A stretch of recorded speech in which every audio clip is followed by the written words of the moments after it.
Hello, everyone. This is your host, Manoj Tandon. Welcome to another episode of Dark Rhino Security, Security Confidential. And we are going to have an amazing conversation today. We are very fortunate to have Matt Brown on the show. Matt is the host of The Matt Brown Show. He's a serial entrepreneur. You've probably seen him on television in various places. He's the author of the #1 Amazon best-selling book, Your Inner Game. So, Matt, honored to have you. Thanks for being on the show. Thanks, Manoj. Great to be here. So, Matt, give us a little bit about your background. Our audience loves origin stories. So give us like a 5-minute snippet here. Like what's your beginning? So obviously, you can hear I'm not from America. I don't hail from America. Actually, my origin story started in South Africa, and I've now moved to the States. But basically, in my early years, I kind of had two passions in life. One was music, and the other one was business. And I moved to London when I was 19, started my first company, and it was a record label, of course, Okay. right? So I married the two passions. And basically, it was the time when the internet had sex and Napster was around, and everyone was downloading Metallica's music, and Lars was losing his mind on national television and all this kind of stuff. But what was really happening was that the music industry was changing, was being disrupted thanks to the internet. And so the whole business model of music changed like literally overnight. And so I basically took advantage of that. And what we were doing was doing digital album releases as opposed to LPs or records, which were very expensive. I mean, you would have to spend, £500 just on one test pressing record. Wow. Whereas with the internet, now your cost of distribution when the cost of distribution was practically zero. Sure. So I created something called the Voodoo. The record label is called Voodoo Vinyl, and I created the Voodoo Vinyl Remix Network. And so basically, what we were preying on was this idea that if you were a musician, that you needed a record label to release your music. When actually now the whole paradigm had changed, you didn't really need one. And so what I was able to do was sign the master recording rights from creative artists around the world. For nothing, and on the promise that we would give this original music access to our remix network.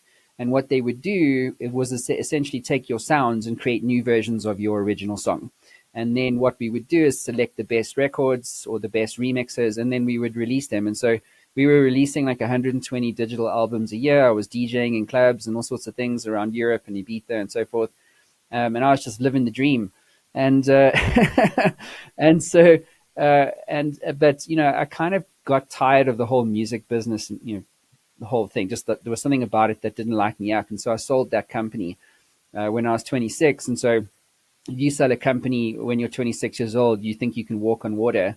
Yeah. And luckily, the universe was going to fix all that for me, because my next business failed in a major way, and that was really when I started to become curious about, well, how did one business scale and exit, and how did one die? And so I've always been curious about, how do you build something of value to the world and scale it and remain passionate about that thing?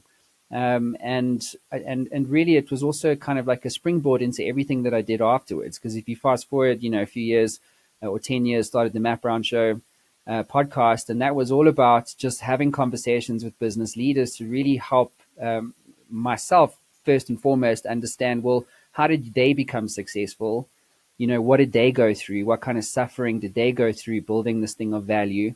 And that's really where the show started to expand. I think within the first year, I had an audience in like 100 countries around the world. And I was very lucky to be in that position, because podcasting at that time wasn't a thing. It wasn't like it is now. Like today, there's 3 million podcasts. But when I started 10 years ago, there was especially in Africa, like no one even knew what it was. Wow. And so I was just a first mover on that. But really, off the back of the show, I transformed myself a lot. I mean, I'm an introvert. I don't really like people. I Really? only like Never. people I know and trust. You know what I mean? And so I transformed though in that process, and I started talking to influencers in business, but then, into 100 episodes, then into 200, into 300, done over 850 now. But then I became the influencer over all these years and through all these podcasts. And now I've written 3 best-selling books. I've got a massive network and an awesome media platform, and it's all built to really make a positive difference to entrepreneurs and business leaders around the world, right? Because that's really what influence is. It's about elevating others. And so the why behind the show was all about making a positive difference to the community of business leaders, investors, startup founders, CEOs, and doing it one conversation at a time, but fundamentally with information sharing at scale. That's really what it was all about. And I believe that's why the show became successful. And that's actually why I had my opportunity to move to the US, was all through my show. So that's kind of the origin story. I want to equate that to unlocking the human potential, right? Yeah. I mean, you've probably you've heard it quite a bit. What is the secret to unlocking the human potential that you have learned from all these years of doing this and talking to these people? Yeah. It's a great question. I often wondered, why I kept going with this platform thing, because I've wanted to quit so many times. And every time I phone my producer, who's been with me from day one, and he says to me, dude, just do another one. Just do one more, And then I'm like, cool, I'll do it. And then I'll do one Yeah. more. And I'm like, wow, that was a great conversation. And then I'll carry on. You know what I mean? Yeah. So it's the potential thing is an interesting one. And I think it's about being curious around how do you actually unlock what potential you have, Right. because I didn't see myself as an influencer when I started, but then today people call me an influencer, which is really weird to hear because I still don't see that as part of my identity. But yet this process of doing, one podcast at a time, taking one step and putting it in front of the other, has really been the process that has driven me to become who I am today, and in terms of my ability to influence people and things like this. And so I'll use an analogy. How do you move a mountain? If the mountain is your potential, how do you move it? So the answer is, will you move it by moving small stones? You know, and I think people they don't reach their potential because they're not prepared to start moving small stones, or they look at the mountain and they go, "That's not possible. How am I supposed to climb or move that mountain? It's impossible. It's too. Look, I only have 2 hands and 2 legs. I'm only me. I can't do that thing. I can't move that That mountain. sounds I like can't." that's self-limiting. Yeah, dude. Like, and so so people short circuit their ability to reach their potential literally so early on. It's actually frightening because on iTunes there's like a graveyard of could have been shows. They did like 3 episodes or 12 episodes, and then they went, that's pretty hard. Why am I not getting 1 million downloads per episode? And so they start focusing on the mountain, like the wrong thing. Like, why am I not this massively successful Joe Rogan guy? And they start, focusing on the wrong things, like downloads, as an example. Or they focus on, well, how much work is it? It's too much work. I don't have the time to do a show. I have to source the guests, then I have to interview them, then I've got to post-produce the show, then I've got to release it on iTunes, then I've got to take the video content, repurpose that into shorts, then I've got to write post copy, and then I've got to publish all that stuff, and I have to keep doing that every single episode. And so then they quit. And then they go, just too hard. Moving that mountain, becoming a platform owner globally was too hard, right? And so they quit. And so there's 2 things here. So one is people aren't prepared to move the small stones. And then when they start moving the small stones, they start focusing on the wrong things, and then they decide to quit. So that's why people don't reach their potential, in my view. So it doesn't really matter, what you're trying to do, but people aren't prepared to actually suffer. It's a weird thing. It's like, So do you think they know this though? And my reason for asking that is that you often hear the layperson say, I don't know, I want a Ferrari, or I don't, I want to quit my job and do my own thing. You hear these kinds of sentiments in ad hoc conversations all the time, right? But do they know that they are self-limiting themselves? I think we do. I think deep down we do. I just think we like to be in a state of denial. So I'll give you so same idea, different context. So here's the thing that you know to be true. So when we started chatting, you were like, "Oh, I'm never doing another startup again." I was like, "Yes." So here's the thing: why do 99% of startups die? Like, why do you think that actually is? I, So when I like, got okay. yeah, If go for it, dude. Like, why do you think that is? What's your sort of reason to I believe think that? it's going to be a combination of a couple reasons. I think one, people don't have the psychological strength to actually carry forward with the Mm-hmm, marathon that mm-hmm, it is. They are overtly focused on metrics that and not process. I mean, nobody can guarantee an outcome. The only thing you can really do is execute to a process. And if you plan the process right, the outcome is going to be the best as it possibly can be. So mm-hmm.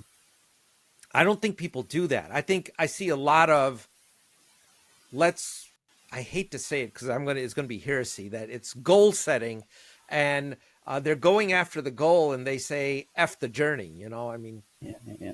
it sounds Yeah, like to me, I don't know. I mean, you tell me. I yeah. So you're right. I mean, there's many reasons why startups fail, but I think the number one reason why a startup fails is because the founder quits. Really? Yeah, man. You listen. Here's the thing. I've spoken to guys who are billionaires who've built companies worth billions of dollars, etc., etc. And in fact, the last series I did in my show was all about failure. Actually, it was called Secrets of Fail, and that was the second book that went out. And I interviewed 150 CEOs all about their biggest, darkest, traumatic failures in business, like losing businesses, missing the timing for an exit, spending millions of dollars on products that never saw the light of day, having to retrench, 2 rounds of layoffs and basically going from 250 staff to like 5 people because of like some, systemic event. And so whatever these massive failures were, what they've always been able to do is persevere and transform that failure or that breakdown into a breakthrough. That's what they've been able to do. That's what makes the difference, to your point. And that's why I say, if you persevere, success can happen at any moment. It doesn't matter what you're trying to do. If you're a cybersecurity professional and you're like an infrastructure, specialist or whatever the case is, or maybe you're the founder and CEO of a cybersecurity company. Like, if you persevere in whatever it is that you're trying to do, you will eventually get there. The problem is that people don't like change. In other words, like, if we loved change, we'd all have six packs, but we don't. And so we don't want to actually do the work, do we? We fall into this like comfort zone. It's like, well, I don't want to shake the tree too hard because something might fall out of that tree that I Right. won't like, you know? And so this is why I say startups die because founders quit first and foremost, because the ones that do scale and do list on, list on the stock exchange or NASDAQ or whatever, or they have an IPO, is because they persevered. They chose to suffer. The capacity to suffer is really what it comes down to, because you can solve any business problem. You don't have cash, take a loan. Oh, you've now got product market fit and you want to scale. Well, what do you need? Capital. Okay. You're sitting in America, right? You're sitting in Silicon Valley. You have access to more dry powder today than in ever, like in history. There's more capital available for startups to get access to. You know what I mean? And so, and then you scale, and then you hire the wrong CTO, and he steals money out of your bank account, and now suddenly, you know what I mean? Like, you got another problem. Or maybe you build the wrong product, and you put $1 million into marketing, and you basically lost $1 million, and because you got 3 new customers at $99 a month. You know what I'm saying? Like, we all have to persevere through all this shit. It doesn't matter what you are trying to do. You know what I mean? Oh, suddenly you're stressed and you start drinking and taking drugs and alcohol just to cope, and now you're an addict, right? So then what do you need to do? Well, you need to fix your shit so you can focus on your family and your business. We all have these things that we go through every single day, but like, I remember my first business, the second one that failed, Yeah. just after I had that exit. I remember feeling really sorry for myself, and I sat to my girlfriend at the time. I said to her, "Oh, woe is me, I'm a failure," you know. And she said, "Well, what are you going to do about it?" At the time, I was like, I quit. And it took me a long time later. I was having a chat to a mentor of mine, and he owns Yeah. hundreds of businesses. And he was telling me the story about his first business that failed. So he went to an investor and he took like, $1 million or whatever, and he put this, capital into his business, and his business eventually died. And he sat down with the investor and over a table over coffee, and he said, "Listen, I'm really, really sorry, Jonathan, but whatever it takes, I will pay you back every cent. No matter how long it takes, I promise you, I'll pay you back every cent." And then he got up from the table to leave, and the investor slammed his hand down on the table and he said, "Sit down." And so he's like, "Holy shit." So he sits down and he said, this investor said to him, "Did I back you or did I back the business?" So he said, "No, you backed me." So he said, "Yes." They said, "Businesses die.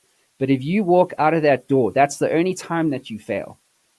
And so even today, he owns like hundreds of businesses because he chose to persevere. Do you understand? So he could have chose in that moment, like I did when I was 26, because your first failure is always the worst as a founder. He chose to persevere. I didn't. But if I chose to persevere, I was like, yeah, like, I'm going through a tough time right now, right? I could have also built more businesses successfully rather than having like 14, startups, sold a couple, but then the rest failed. Like I could have had better numbers on that. You see what I mean? Yeah. I could have achieved my potential, but it's a choice. You have to make that choice, and your decisions are always your ultimate power. So that sounds like it has so much equivalence to world-class athletes. Hmm. If you think about that athletic mindset, if you're going to be great, you're going to work hard and overcome a lot of nonsense before you achieve that greatness, Mm-hmm. right? And I don't know that the business world sees things in that way, the way as you're describing them, right? I have seen so many people who are, and it's not that these things don't have value, where they're just focused on their business plan, they're focused on their marketing plans, they're focused on sales plans and whatever, but that those elements of that journey that are going to come up and are going to foul all that, because when they go to market, the market doesn't care about any of that shit. Mm-hmm. It's going to say, okay, you had a nice idea and I don't give a crap. Now I'm going to I'm going to tell you what I think. Yeah. And that throws a monkey wrench in all your plans. And can you overcome that? Do you have the psychological capability to persevere? Yeah. That's why I literally wrote the book, Your Inner Game. That was the first one, because I was also, it was like, I think it was like my last business was scaling, doubling revenues every year, blah, blah. And the show was the biggest that it had ever been. And basically I was like, you know what? And I started hearing these stories, like truly horrific things, happening to people. And like, for instance, one guy, it was very an African story. I did like 100 episodes at the time. So most of my guests were in Africa Sure, please. Please before I share. ran out of talent. And then I had to go look globally. But that's another story. But anyway, so I was hearing these stories. I mean, this one guy, Rusty Labuskachny, he got arrested for a murder he didn't commit in Zimbabwe. Oh And my. he was a very wealthy man. And they put him into a maximum security prison in Harare. Like, dude, like, Manoj, that's the most horrific story. When I was reading the audio, doing the audiobook for that chapter, I was like welling up, because it's like, I can't actually believe that this guy survived this stuff. Like, they would put them in the most horrific conditions, like horrific. And he was in, and like, there was no hope for him. There was no, like, if you get arrested for murder in Zimbabwe as a white man, you're fucked, You're right? There's done. no way out. And that whole system is corrupt and this and that. And you just think about like what his mindset must have been. And they put him into like solitary confinement and all this stuff and blah, blah. But eventually, somehow, by some way, he was eventually acquitted, right? And now Okay. he's a speaker and he talks about his story and so forth. And so other stories, like there was this one girl, her father owned a small holding where they had wild animals on it. Okay. And so the girl, she was like youngster, she was like 13 or whatever. And so she's in her home, and a lion jumps through the window of the lounge, grabs her by the head, and pulls her out of the house, drags her down to, like, they call it a kraal, and literally standing over her, and like her face is cut, like, just, if 13 and a lion doesn't exactly go together. Right. Another kid was Pop. He was a very good rugby player, and he was because he was so good, the kids at school got jealous, and so they doused him with petrol and set him on fire, right? And then, yeah, That's yeah, like hectic stuff. And like one guy, Joey Evans, he was a very good motocross rider, enduro rider, and his dream was always to do the Dakar. And then they call it the whole shot. So it's like the first corner. So as they all go off, it's called the whole shot, and you want to be first into the whole shot. But unfortunately, he crashed his bike, and the whole field of like 50 motorbikes rode over him, and so he broke his back, and he went to hospital, and the doctors were telling him, like, dude, you're never going to walk again, like, you're done, that's it. And he was the father of three daughters, and he was like lying there in his hospital bed, lost all hope. His dream of racing the Dakar is done, and he's like beating himself up. He's like, I'm never going to be able to walk my daughters down the aisle. Like he was done, right? Imagine like the trauma of that. And then one day he feels on his big toe on his left leg, he starts to feel like a tingling sensation. So he starts wiggling his toe. And like 6 months later, like the feeling comes back in his legs. The doctors are like, oh my God, this is a miracle. And then eventually he, like, long story short, like he had numerous accidents after that, blah, blah, blah. But eventually he raised money, entered the Dakar, and wow. he was the seventh South African to finish the Dakar in history. Do you see what I mean? So my point being is, why do these stories matter? Because when you think that your life sucks, when you think that you're going through something that's like really, really tough, right? And yes, it is tough. I'm not saying what you're feeling is wrong, but what I am saying is that there's always someone worse off than you. Right? And so if you can recognize that for a moment, you can give yourself a little bit of a break. You can start to, like, I'm also guilty of this. I'm a very achievement driven person. So if I don't feel like I'm making progress, like, I'll beat myself up.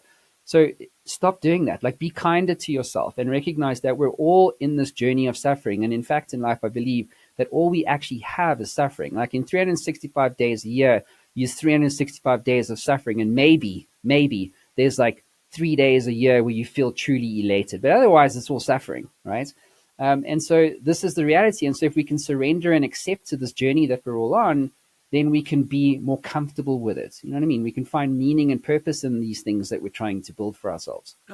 Assuming that one develops that consciousness to be able to do what you have just described, are there other people, are there other human superpowers that some of these incredibly successful people have had, like Elon Musk, or people of that cadre? That do they have something else besides that ability, that psychological strength and the temerity and persistence to Mhm.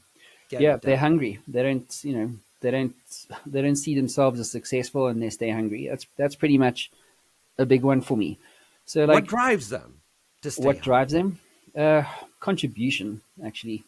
I mean, if you think about the greatest influences in history, Nelson Mandela from South Africa, Yeah. Elon, right? Oprah, as an example, and many, many others.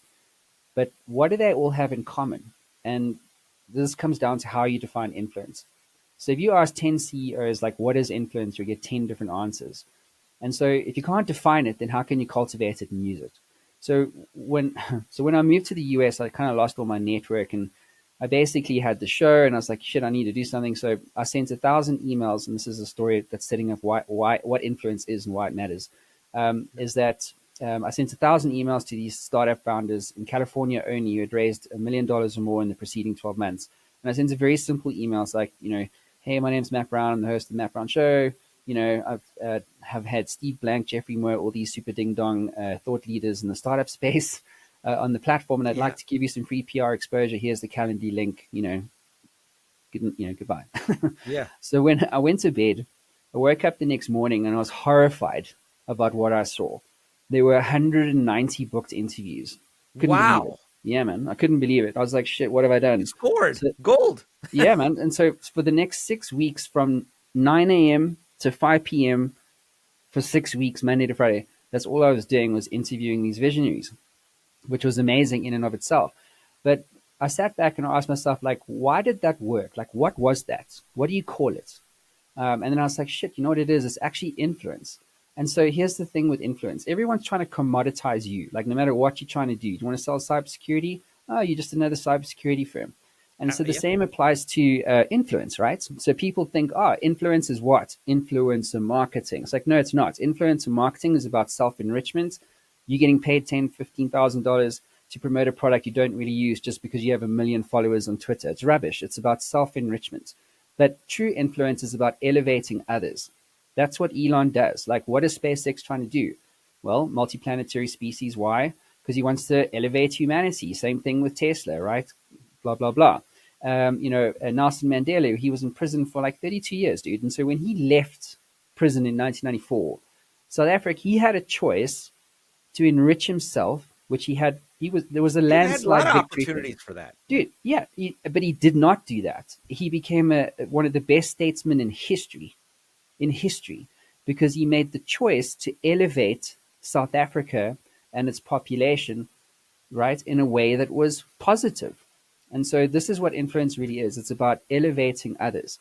So that's why I say it's a superpower, and that's why I focus on influence now with business And leaders, it's is a rare because, one because when you look at like a Nelson Mandela suffering, which you talked about, yeah, yeah, immense amount of suffering, and he could have self-enriched, and he could have been very vindictive, hmm right? I mean, towards the population in South Africa and just gone on a rampage. But that is, I mean, in many ways, you're looking past some natural instincts that arise inside of you, right? You're talking about elevating others. And we hear, I'll just pick on Donald Trump. I mean, he said it on public television that everybody looks out for their self-interest. Why wouldn't I too? I mean, and I forget what it was in context to, but you're talking about enriching others. So that's a different mindset altogether. yeah, it is. And by the way, I actually think it's why the Matt Brown show has been so successful, is because the why of the show hasn't changed. And I touched on that earlier.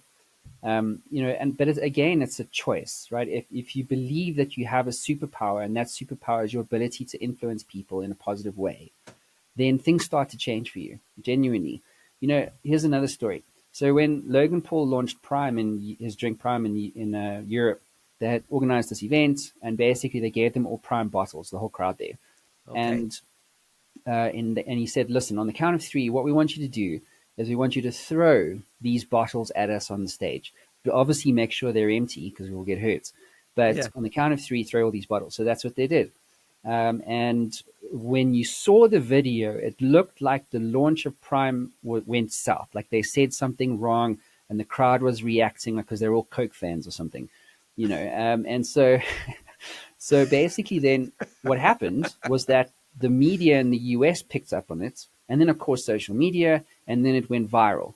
Okay, but the whole thing was staged. It was fake. It was fake. So that's why I'm saying it's an ethical thing. Do you, even though like he was using that influence, right, to sell more or to raise the profile of his brand Prime, do you think that that was ethically correct? If you're lying, do you see what I mean? Yeah. And so even like with the boxing stuff that Logan Paul does, like a lot of that stuff's staged. Do you know what I mean? Like Yeah. it's like a farce, but it's creating influence. And so this is why I'm saying influence is basically, from an ethics perspective, negative or positive. So like Nelson, positive, Elon, positive. I believe, however, that those who choose to use influence in a positive way, those are the ones that win over time. That's that's insightful. Another superpower. Is there anything else? So having that ability to influence, helping others, suffering, enduring, anything else that goes in the character traits? For sure. They ask better questions. You know, Explain that one, yeah, please. well, okay, take SpaceX. Why wasn't that done by anyone else the 7 billion people here? Why was Elon the one to go, well, how can we become a multiplanetary species? You know what I'm saying?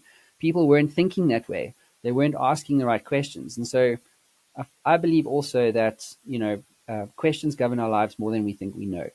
I believe that when we have an experience, especially when it's a negative one, in the subconscious, we have all these questions that are sitting there. Like, am I good enough? You know, am I an imposter? Will someone discover that I'm a fraud? You know, I don't think it can be done.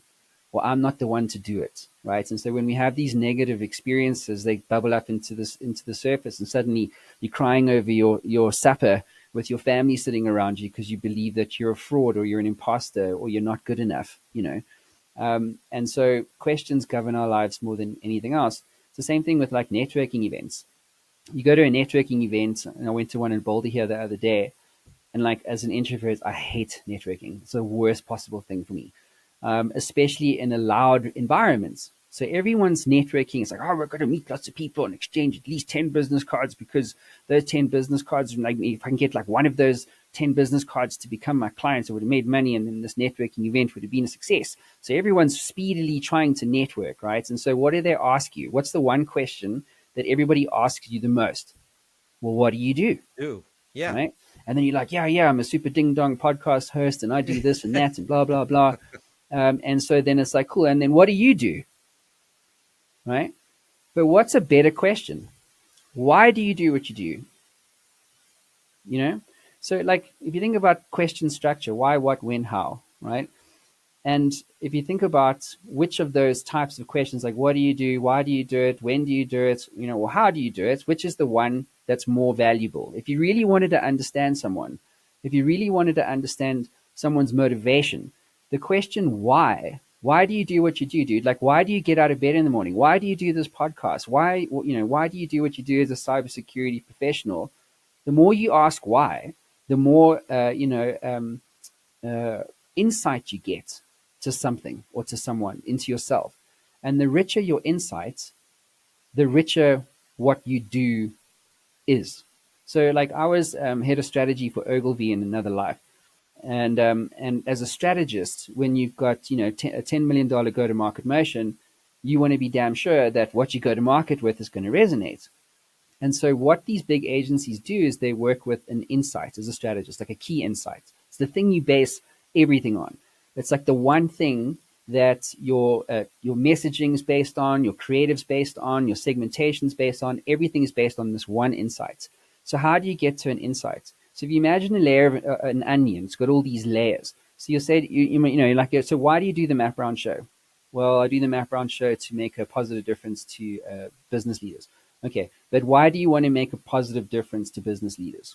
Well, I want to make a positive difference to business leaders because I believe everybody needs help. Okay, but why do you believe that everybody needs help? So the more you ask why, the deeper you start to go. And so eventually you wind up in a purpose space. It's weird. So like my thing is I achieve things to inspire others to reach for their own dreams. That's why I do what I do.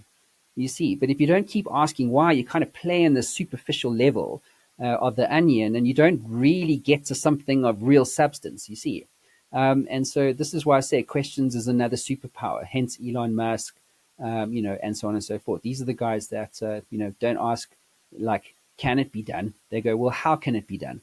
Well, I'll tell you, the average layperson will say, "Why do I care? Why? I'm Yeah, and what's?" They'll never want to dig in that way. They're just like, "I don't care. yeah. I want to exchange a business card with them."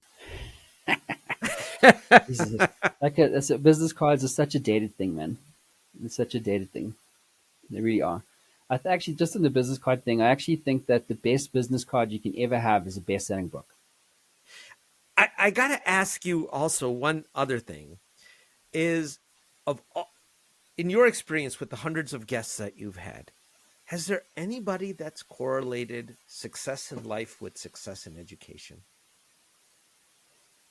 Great question. Um, no, not formal education. So I was on a podcast yesterday, and I was chatting to the host, Addison, and she's a director of like a global company and so on and so forth. and it's like an association. So everyone in that associate's like PhD, MBA, Yeah. doctorate thing, this and that, super ding dong. And she doesn't have a single degree, nothing. So I said to her, how is it then that you're at the top and all these super educated people are not? Why is that the case? And so I said, she paused and I said, can I tell you what I think it is? I think it's called the QBE. What She is says, that? what's the QBE? So I'm like, no, that means qualified by experience. Because experience, right, real world experience is way more valuable than what you learned in a textbook at Harvard, genuinely. So, as an example, like, what's the point in going to do an MBA today? Like, I don't understand. So, if you want Oh, I to, love people, that. like why? Like, why the fuck do you want to have an MBA? Like, I don't understand. Like, if you want to be a brain surgeon, fine. If you want to be an engineer, like a hardcore, like rocket engineer, fine. Education's fantastic. But if you're like an aspiring entrepreneur or CEO or business leader, like education, like classical education is so defunct. It's like it hasn't been updated to reflect the world as it is today. So basically what I'm saying is if you like as an MBA, by the time you finish your MBA, you've now got, $200,000 worth of student debt. Well done. And now you're going to apply for the same jobs with tens of thousands of other kids with the exact same degree as you. So what makes you different? Why do you think that you're going to win? Well, because you All went to you, Harvard. So yeah, yeah, Harvard. That's a whole other conversation. After this last stink of theirs with the dean and that. But QBE is more important. Like I remember I was in my first year in college. I was 6 months in, and I got a call on the intercom like, Matthew Brown, please come to the admin's office. So I go there, and she says to me, listen, you need to pay 50,000 Rand. Otherwise, you have to get out of college. And I'm like, what are you talking about? My dad's paying for that. So she's like, no, he hasn't actually paid for anything. So I'm like, shit. Well, I don't have 50,000 Rand. I was like 18, 19 years old. What am I going to do? So I made that decision in that day. I was a waiter in that day. I was like, you know what? If this is a situation, I have to take responsibility for myself. I'm not going to blame my dad. And I'm going to choose to become an entrepreneur. And that's exactly what I did. And I saved up enough cash waitering to go to London. That's when I started the record wow. label. And everything I've learned has been through experience. That's it. So no degree, no nothing. And if you look at like Richard Branson, no degree. So many super wealthy and successful people had zero education, like none, like basically nothing. And they learned everything on the job, like real world experience. They had a vision, they had a dream for the future, and they were like, I'm going to go solve that thing for the world. So then one, you look at today's world, or you watch Netflix, or any. There's a lot of stuff out there on the law of attraction. Mm. Is that a thing, or are they what they're really talking about? Is it's not a woo power? It's not like you're actually it's your way of thinking that's actually manifesting that reality. It's Yeah. not like you have, they make it seem like this mystical thing, you Mm. have the law of attraction. But is the Mm. law of attraction really all the things that you're talking about, that if you do those, the outcome's gonna happen naturally regardless? Yeah. It's a good question. I think, we all have these weird moments, don't we? It's like, oh, that's so weird that thing happened. Like, the great one is, hey, man, I'm thinking about Minaj, and then Minaj gives me a call. I say, oh, I was just thinking about you. That's so weird. It must be manifest. It must be the universe and Yeah. the law of attraction, right? And so, look, I'm not a specialist in that space. You can talk to a quantum physicist that says all atoms are intertwined, can be in two places at the same time. Only Sure. the place of observing an atom is what brings it into reality. Like, fuck, I don't know. But here's what I know to be true is that when it comes to manifesting anything, like let's take luck, for instance. Where does luck come from? Oh, you just met that guy at that networking event. Best luck ever, because that business card number 3, that guy became a client. And he didn't ask you why. you know So but why did you get the business card in the first place? Because you went there, so you made your own luck. Do you see what I mean? You put yeah, yourself in that that's situation where you could meet that guy or that girl, and business card number 3 became a client. So you make your own luck. Bill Gross is probably like one of the most successful entrepreneurs ever. Like he's built and sold like several billion-dollar companies, like unicorns. and then he's invested, and he's had a lot of failure also. But he did this talk about why do some startups become so uber successful and others die, right? Like, why is that? And so he looked at like all the things usual investors might look at, right? So like, was it the team? Was it the right business model? Did they have the right product? Blah blah blah. And he looked at all these things and he said, you know what? When I look at, and he went all the way back to the dot-com boom, right? And what he found was that the number one reason why a business is successful is because of timing. If you're too early, you don't scale. If you're too late, too many competitors. You see what I'm saying? So market timing is, if that is true, and he's probably best qualified than anyone else to say that it is because of his success, right? But if it's about timing, then why are there so many founders on the sidelines going, well, when is the right time to start a business? Do you know what I mean? Yeah, There's never a right time. There's only today. So that's going right. back to the luck thing, you have to put yourself in that situation. You have to choose to take a risk, right? And you have to choose to suffer. You have to stay there. And when you're suffering, you have to learn to sit in your purpose and say to yourself, today is a shite day, but tomorrow is another day, and I get to continue on this journey. You see? So I think that's what it's about. It's just about like putting yourself in situations and executing and choosing to stay on the train no matter how fast and scary it looks at times. And then, hey, if you manifest an acquirer Yeah. to come pay you $1 billion for your business, whoop-de-doo, you can blame the universe for that. But if you don't actually do the work, like the universe isn't going to build your business for you. Do you see what I mean? I that there was a reason why I asked that question, and you said it there right there in the end, and I wanted our audience to hear it and get that. So, is there, before we run out of time, I want to make sure the audience gets to hear, are there any practical methods by which they can inculcate these traits inside of them to want to move those pebbles so they eventually move the mountain? Is there some practical things that can be done for the average Joe who doesn't think this way? Well, maybe that's where you start. Is to start thinking differently about what you're doing. You know, I do believe your thoughts create reality. Like I do believe that. Thoughts, feelings, actions, results. But maybe that's where you do start. Like think differently about what it is that you're doing. I mean, as an example, going back to the AI thing, like book publishing is one thing, but there's a whole like there's so much opportunity actually today. Like no matter what actions you want to take, first thing is start thinking differently about the universe, your own universe that you hail from every single day. So like let's take B2B, right? So you have a B2B business, so do I. So what do you see on LinkedIn typically? So people are either like marketing the problem, hey, ransomware, da da da, and then or the solution. Well, we've got this fancy super ding dong, a cybersecurity product that can assess your data and give you a full view of your data lake and blah blah. But what they forget to do is actually start thinking about going back to the question things. Well, what is my real value? What's my actual value?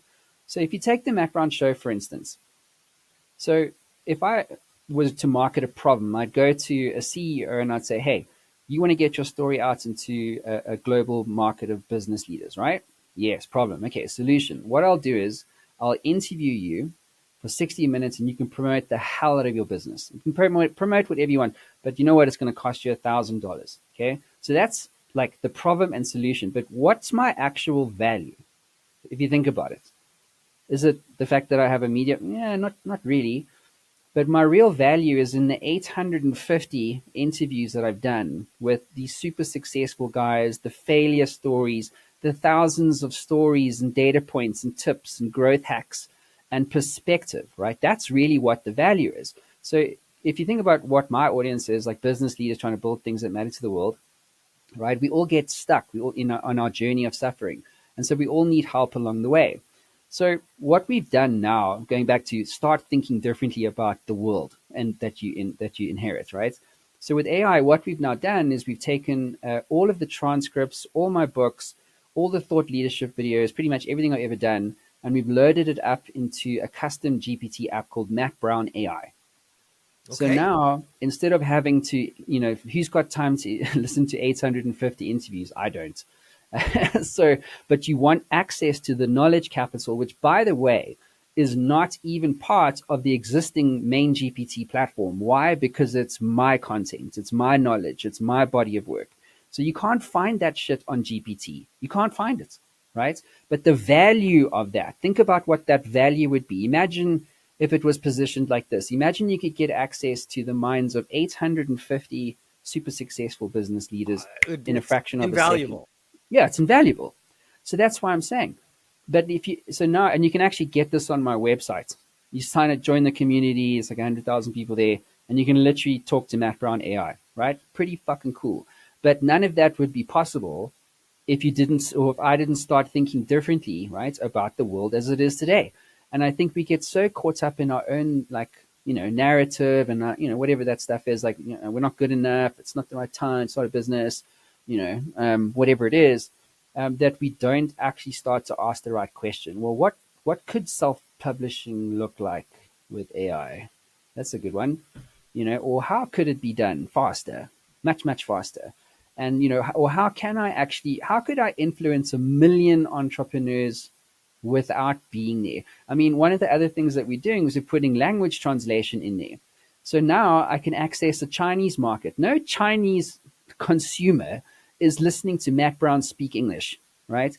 Or a Spanish market who just don't speak English. So that, if I lived in Spain one time, and if you don't speak Spanish, they won't speak to you. So now my team actually sent me a digital avatar, which, by the way, was created with what? AI, where I'm literally speaking Spanish. Like, it's crazy. It's crazy, dude. So now I can scale my influence massively. Not so much also my influence, but the value. Do you see what I'm saying? But it all starts with, well, let's change my thinking about who I am, what I'm capable of doing, and the impact and the influence that I can have in the world. Very well said. That was right there worth the price of admission, which was free. So I mean that's brilliant. That is absolutely brilliant. Well, Matt, is there anything else you would like to plug? I know we're at the hour here. I was going to ask you, and you did a fantastic job, and I hope our audience would encourage them to go to your website and sign up for your community. Yeah, man. Anything else you want them to know about? Probably just a quote. I love quotes. So Plato, this one's from Plato, and he said, and I'm paraphrasing here, but he said, any man that doesn't learn to cultivate his own influence will eventually be ruled by lesser men. And I always thought that that was a powerful premise, for not only what I do, but for what everybody has the potential to do for themselves. So that's what I'd like to challenge people on is start, like, do something, like, start thinking, like, I don't matter, I don't care what it is for you, but do something different, so that you can start to cultivate your influence. Because if we can build the next generation of influential business leaders, not influencers, influential business leaders, Yeah. think about how better off the world would be. Think about that. Oh, it could change in really remarkable ways because it might inspire people who today don't believe that they are capable of doing anything to actually reach a potential that they never thought. And who knows what gifts they have to offer all of us. We don't know. Mm-hmm. You just don't know, man. And we all have something to valuable to share, man. It's a crazy thing. Like, we're I, all doing amazing things, cybersecurity professionals, whatever. yeah. And if we can just learn to, like, share that stuff and get over ourselves, like the fear of judgments or whatever, then we'll all be better off. You know, Matt, you've been fantastic. Thank you for your wisdom and your insight. It's been wonderful. We're gonna I can't wait to see some of the comments on this, and then we'll have to find a break in your schedule and find a way to get you back. But Yeah, anytime, man, anytime. this Yeah, has been anytime. very insightful, and I Thank know you. our audience is going to love it because inherently in the world of cybersecurity, you have to think differently if you're going to outpace the bad guys, or even make an attempt of keeping up with them. Um, so, Yeah, yeah, and it's a wild bunch. So this fits directly square with this whole group, and we appreciate you doing this. We appreciate you too, Manoj. Thanks for having me on, man. Thank you.